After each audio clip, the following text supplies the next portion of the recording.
What's going on, everyone? Welcome back to my YouTube channel. This is Justin here, and I am finalizing the installation of my upgraded audio system in my Lotus Evora. I have two amplifiers that I need to finish the installation of. I have power ground signal going in and then speaker outputs coming from those. They'll be going into the subwoofer enclosure. I'm reusing the factory enclosure box that came from Lotus, just with a significant upgrade in the form of an 8-inch focal. Finalizing the components and getting those wired up, and then moving on to the receiver itself and getting the harness built for that and powered up properly. So anyway, that's going to be the focus of this video, and I'm going to be jumping right in, so stand by. Thanks. So basically, I just want to get the hard wire, like the really thick plumbing stuff in right now. So I want to start with the battery clamps. These battery clamps, like you can see here, they have, this looks like it supports up to 4 gauge. So there's two connectors there. And then this one right here I'm going to use for the amplifiers. So the amplifier is going to be the 8 gauge right off of this top screw. There's two power cables that are in right now. I think these are 4 gauge. They're pretty thick. One goes to the starter, the other is going up to the fuse block mounted to the passenger side bulkhead. So I'm going to get those connected to this. I'll do the same for the ground side, and that's basically going to pave the way for the wiring. And then I'll start running the wiring and routing it, and I'll stop along the way and point out anything that I might find that's interesting.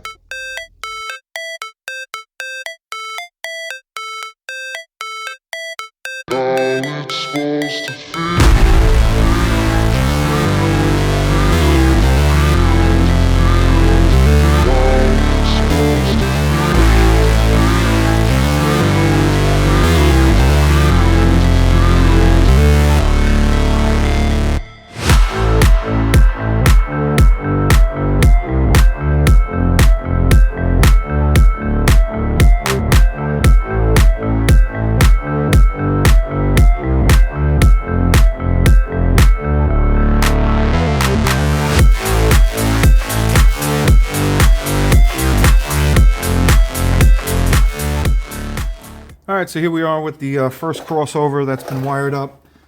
This is wired and soldered. I used heat shrink. This is 4:1 ratio that I just got off of Amazon. Cheap, really good, dual walled adhesive. So I'm going to be using that throughout for the rest of the soldered connections. But that handles the front right input. So this crossover is good. And you can see the wiring I have kind of laced up going through the dash. So that's basically where it's going to lay. And then the rest of it is in the channel. If I move this gimbal around, you can see this kind of follows through where the factory wiring went. So I just have it running along this length. And it goes right back up through the through that ventilation hole that goes to the trunk right there. So everything is basically just going up and through. It's going to be a minor restriction to whatever airflow goes through there, but I'm not the least bit worried about it. In here, there's your remote connection. So I tapped off of the factory wiring. That's going to be going to the head unit to feed the amp turn on. Here's your subwoofer that I obviously didn't connect yet. And then, I've zip tied along the run, but I didn't cinch them because I have no idea how much of this stuff I'm going to have to shift around for the panels. So I'll wait until final assembly before cinching that tight. I try to do service loops where applicable. You want to leave these runs not too taut, right? Because you don't know if you're ever going to have to remove a component, move stuff around a little bit. So always leave a little bit of room. All right. Also, typically when you have a power cable and a signal cable, you want to have them on 2 separate runs. It's called attenuation. Basically, if you ever have to cross a signal wire and a power wire that would introduce EMF and basically attenuation that would degrade the signal, you want to run them parallel. Perpendicular, not parallel. If you run them parallel to one another, that's when the signal degradation is going to be the worst. If they're running, this way, basically, just like you see here. If you had to run them, you would want to run the high current or something that's carrying power that could be interruptive. You want to run it perpendicular. But in this case, there's not heavy power here. The power going to the amp, though, that would be a good example of something that you would want to keep isolated. The good news here is they are completely isolated. you know, the power is all the way on this side, and then the signals are coming in from the right side. So kind of a perfect scenario here as far as integration. In the trunk, you can see I have the RCA, you know, these are the inputs for the sub. This is a 4-channel one. I had to flip the amp over in order to accommodate it because I needed both of the inputs within the same proximity to one another, because this is a short run. Otherwise, I would have had to use an extension, which I don't want to do. The remote power is right here. They share the same remote power turn on because it's a very low current signal that just tells the amps to turn on when the receiver is on. If you don't have a P-Touch, I definitely recommend getting one. This is another reason why. You can see I've labeled all the wires. So this is front right positive. I didn't bother labeling the negative because it's a bonded pair, so it's kind of a no-brainer. The other one is negative. Plus this is a black stripe on it, which usually denotes negative anyway. And I didn't actually connect these yet because before I connect any speakers to this, I want to get the input sensitivity dialed in, and I'm going to get into that later, but basically that's final tuning where you eliminate clipping. A lot of people don't realize the input sensitivity or gain on the amps, they're not just to control the output of it, like the volume of it. You use it to adjust match the voltage levels of the signal coming into it from the receiver. And so I'll be doing that at the end. I got a portable oscilloscope that I'll be using for that. All right, so amps in, grounds are done. Ground looks good. A little tight over here, whatever. And I think that's about it. So I'm going to keep on soldering up. I have to do the crossovers, the woofers, and then the tweeters I'm going to just temporarily connect, not permanent, because obviously I need to have the dash in for that to be complete. So I'll get back to it. Thanks. All right, done with work for the day, so I'm moving on to the subwoofer now that the front component speakers have been installed. So with the subwoofer box, I'm trying to struggle with the idea of installing this without an adapter ring, because I don't know if you could see it on the camera, but it's just a little bit shy of the mounting points. Like I just don't have enough meat in there to screw this thing in and have it secured. It looks like it'll seal. I'm not seeing much space around the outer ring, but it's just not going to be secure. Measuring this is about 21.5 centimeters, about 21.5, and I got the factory one here, which is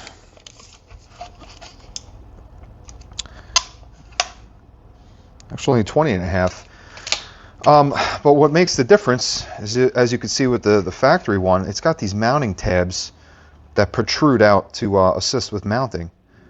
So if it didn't have those, it honestly wouldn't work. That's why they needed those, I guess. And so I'm trying to see what I could do to fit this. Maybe I'm going to have to 3D print something, even though my 3D printer is unfortunately down. The extruder decided to melt itself. Or I'll just have to consult with Amazon and see what options they have. So I'm going to keep playing around with this and see what I can come up with. Hopefully I can get this mounted up today. I'd be a little bit disappointed if I can't. All right, so back to this. Did the research. There's basically no clear answer as to which adapter I can use. So I bought a universal. It was like $28 for a pair, which I think is kind of a rip-off for just pieces of plastic, but whatever. But that should take up the difference. It's a little bit larger of a diameter than the hole here, obviously. So I'll be able to mount through that, and I should be able to mount the sub to that. So this is about, I don't know, 7 3/4 for the mounting holes. Yeah, 7 3/4, and then the adapter is about 8.875, I think it said.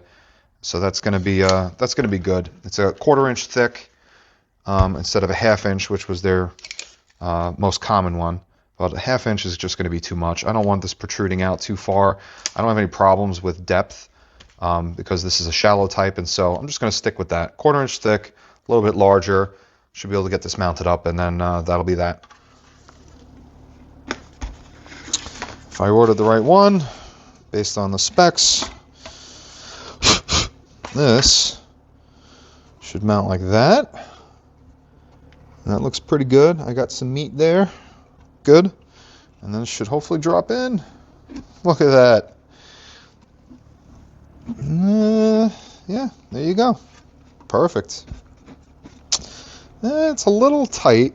You know what? It's not seating all the way. Let's see what's up with this.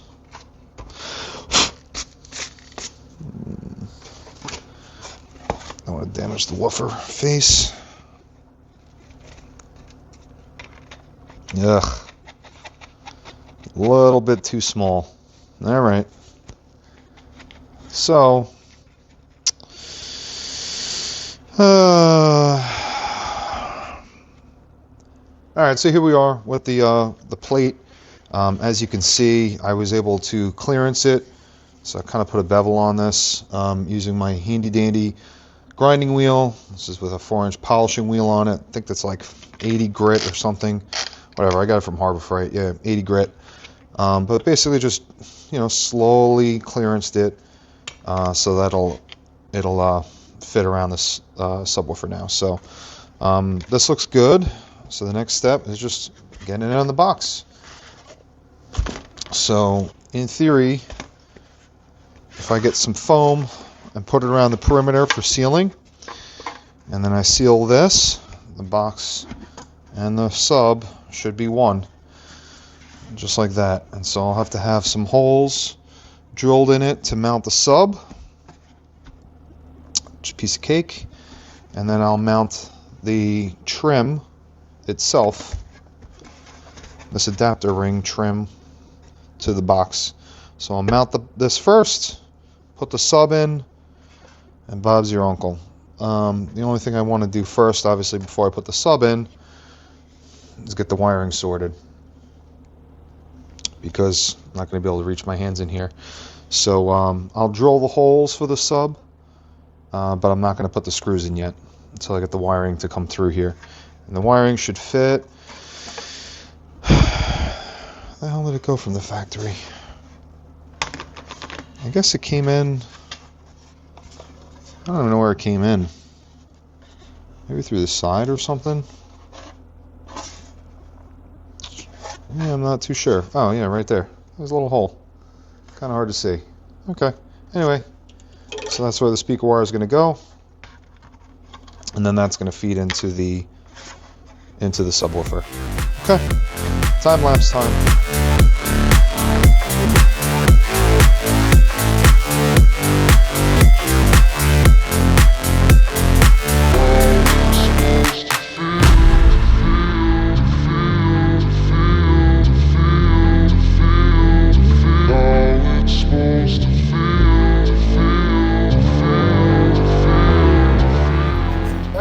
Back in the car. Time to put the subwoofer box in. So basically there's 2 screws on the bottom, 2 bolts on the top, 8mm. So I'm just going to move some of this stuff out of the way and unthread these bolts. I don't think there's, oh, thank God. I don't think there's any magic here. Anytime I remove a bolt, then I have no idea when I'm going to get around to putting it back in. I thread it back into the original hole like I just did here, so that's why I'm doing that. So this is going to get plugged back in. That's the rear camera, and that was the only thing that was missing. Okay, good. All right, so here's your subwoofer wire. Clip this down.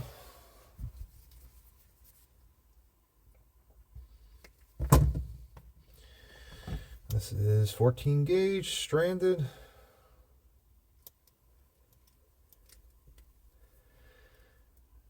And I did see that the connections are on opposite sides of the subwoofer. So I'm going to have to stretch this out a little bit.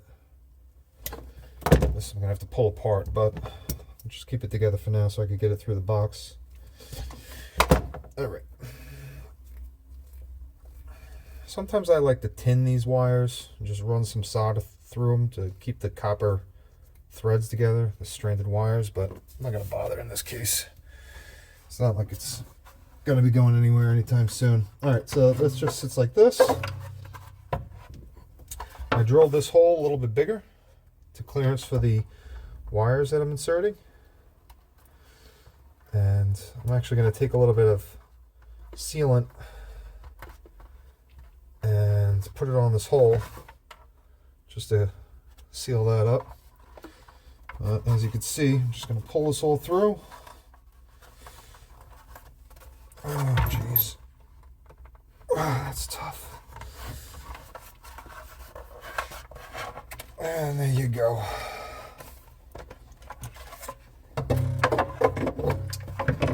Box goes in.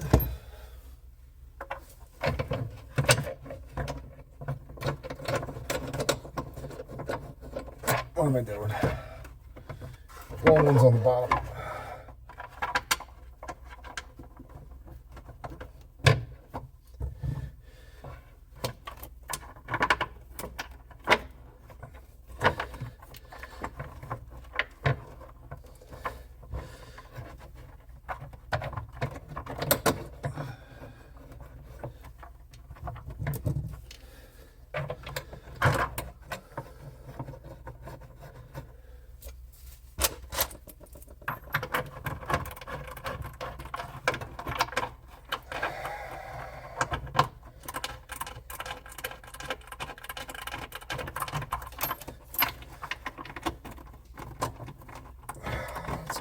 Started. All right. Okay.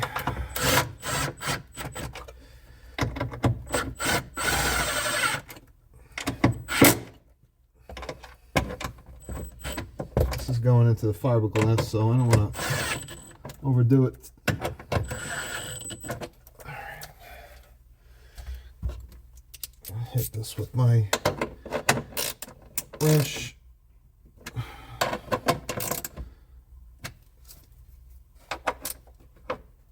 That's good.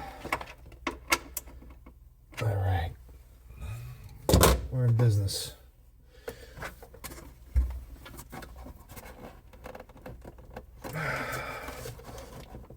Okay. I think that's enough. Pull it around.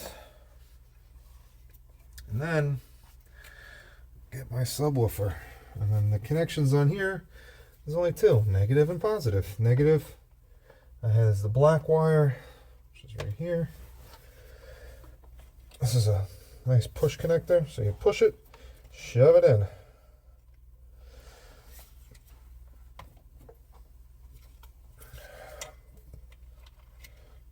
Rinse, repeat. Oh, that's good. Okay.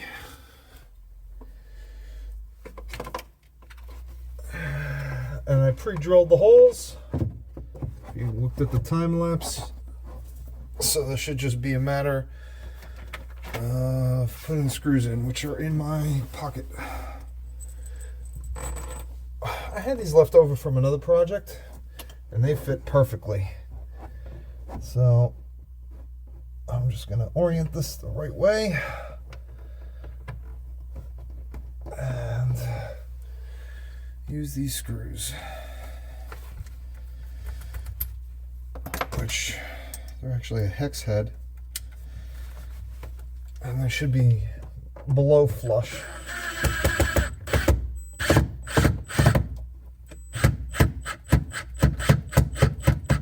Oh, that looks good. That looks good.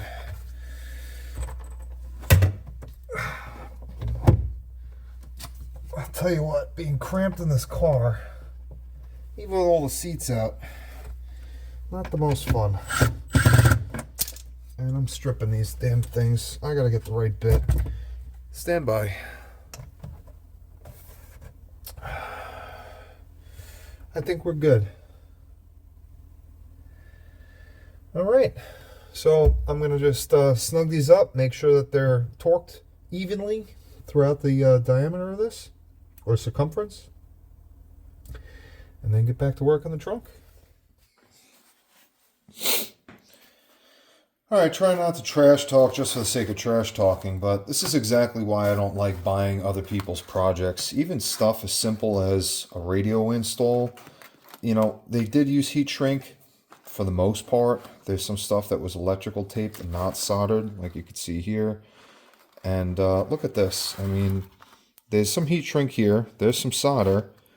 You got a little piece of wire that's soldered in there for whatever reason. And it's just shoddy. Look at this. It's crap. It's all crap. And on top of that, they had some wires that were soldered in that literally went to nowhere. So this was pinned in, and there was nothing on the other side. Like, you connect it to the harness, and it's an empty pin. So I don't know what they were thinking, but I'm just going to redo the whole thing, and then use some of the connections that were actually meant to be used. Like, this one's for illumination, and this one's for handbrake, and they're just not connected.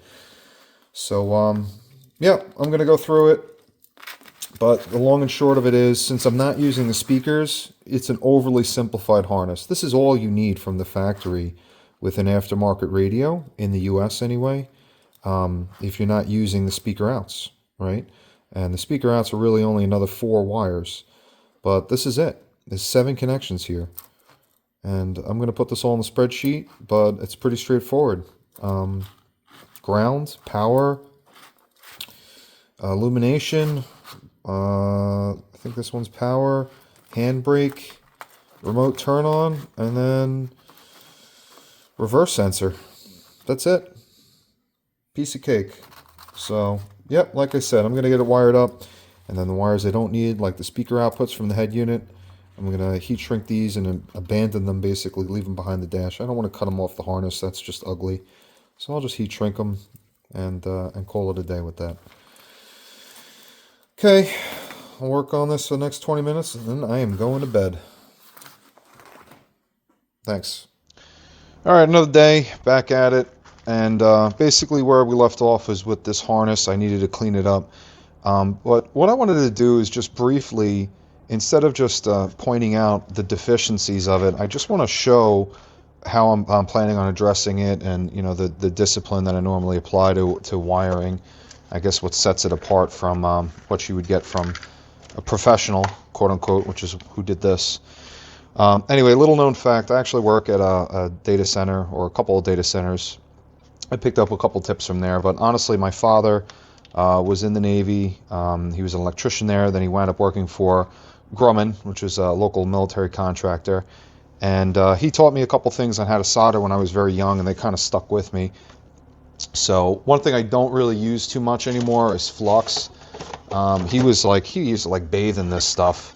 But I've stepped away from it because it does have properties that cause it to be acidic, right? So this will eventually degrade the connections, which I guess he never taught me.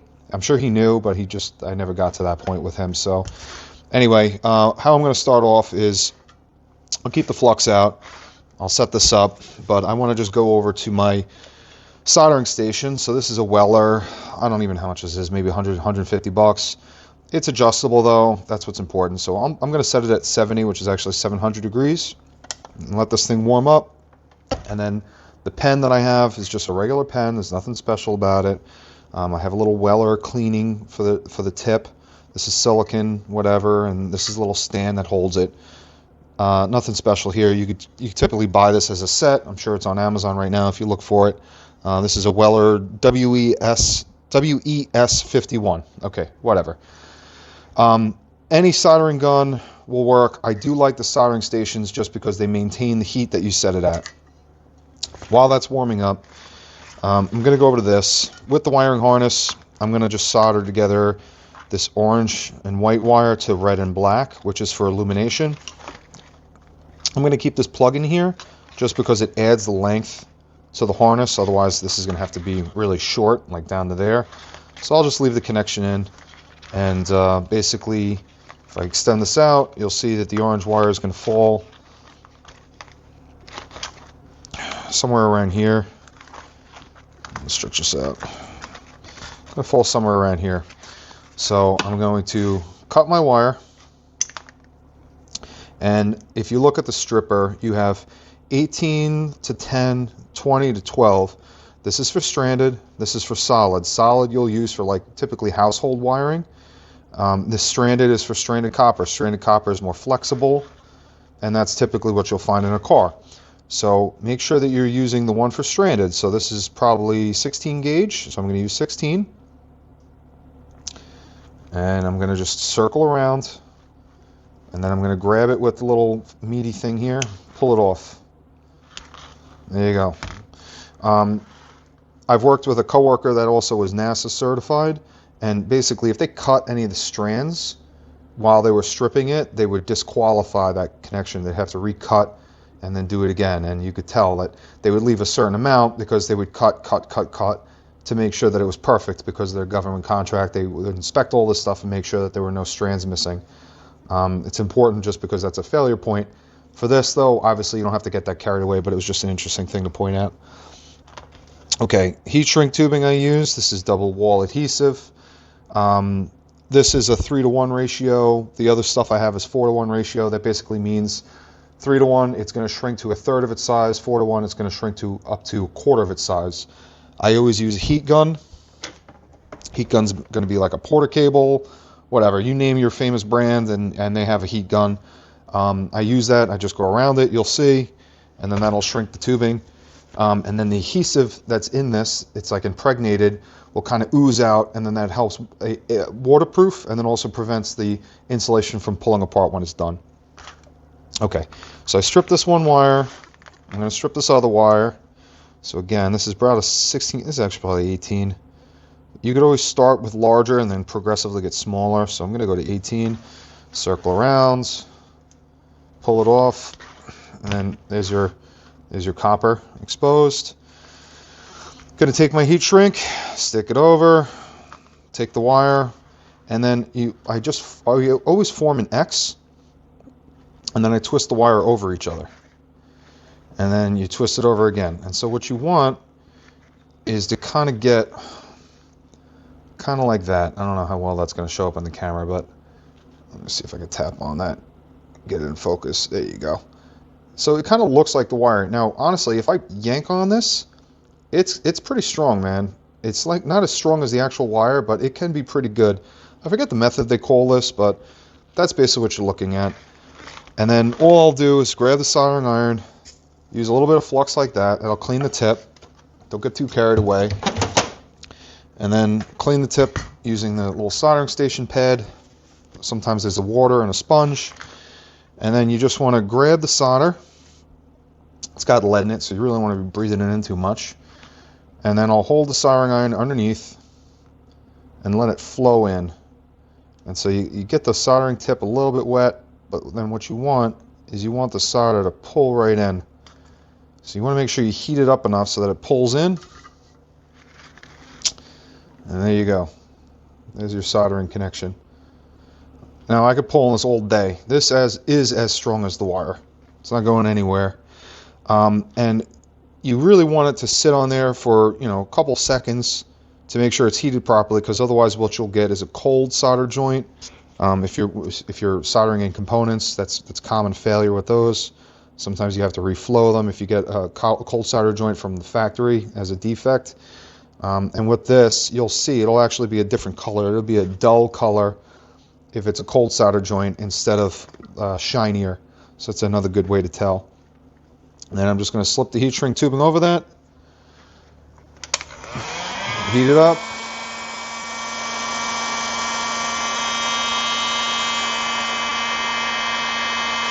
This also is an adjustable heat gun.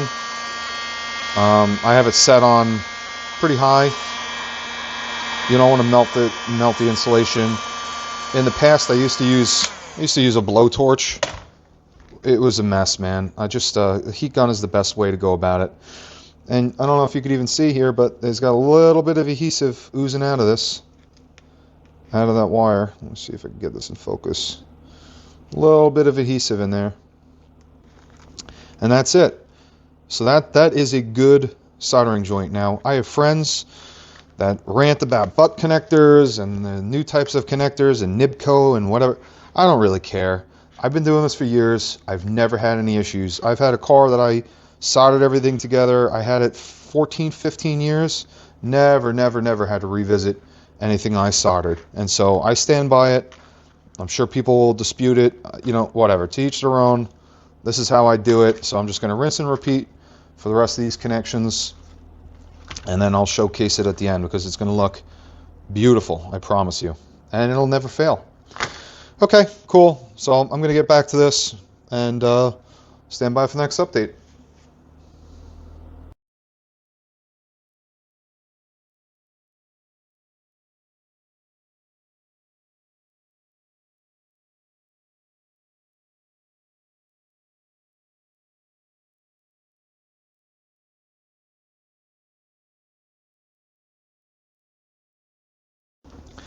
What'd I tell you? Thing of beauty, right? So here's the wiring harness all done.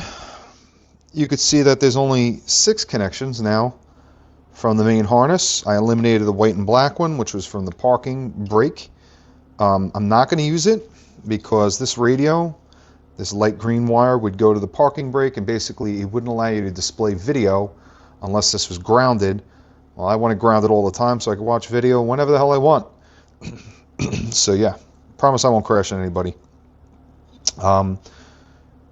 So this is golden. I just have these 2 connections hanging out. That's cam plus and cam negative that goes to the front facing camera. So all good. I mentioned in the last video this cloth tape. So shout out to my boy Nick. He turned me onto this stuff. This is the Tessa tape I was ranting about. This is the fabric one that you'll use inside the car to dampen the wiring that's rubbing against stuff. So as you have this hitting against something, this will dampen it so it doesn't make so much noise. And then the equivalent for outside is this, which is more of like a plasticky, this is used for engine compartments. So really cool stuff, very useful for wire looms and custom jobs. And then here's all the crap that I eliminated from the wiring harness. You can see it's just a mess. I'm not using this steering wheel controller. I did some more research on it, and this is one part of it. The other part was a universal pad that mounted to the steering wheel, and that's not on the steering wheel. I don't know where it went. Maybe it was lost during the accident or whatever, but I'm not going to use it. Steering wheel controls, not really that necessary. All right, so there you have it. I have the wiring for power and ground both supplied.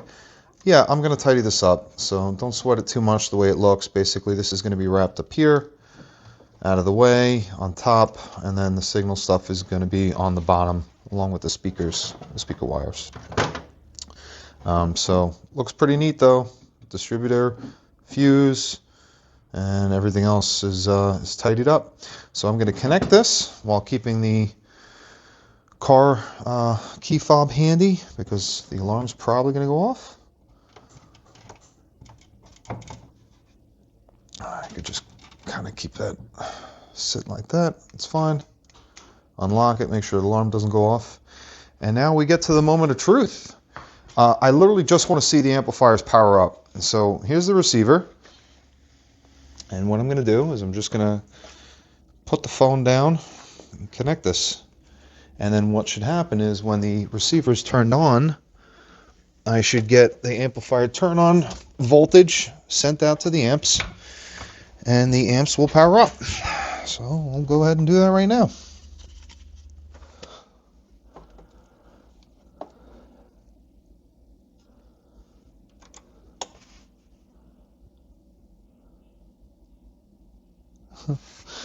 Alrighty.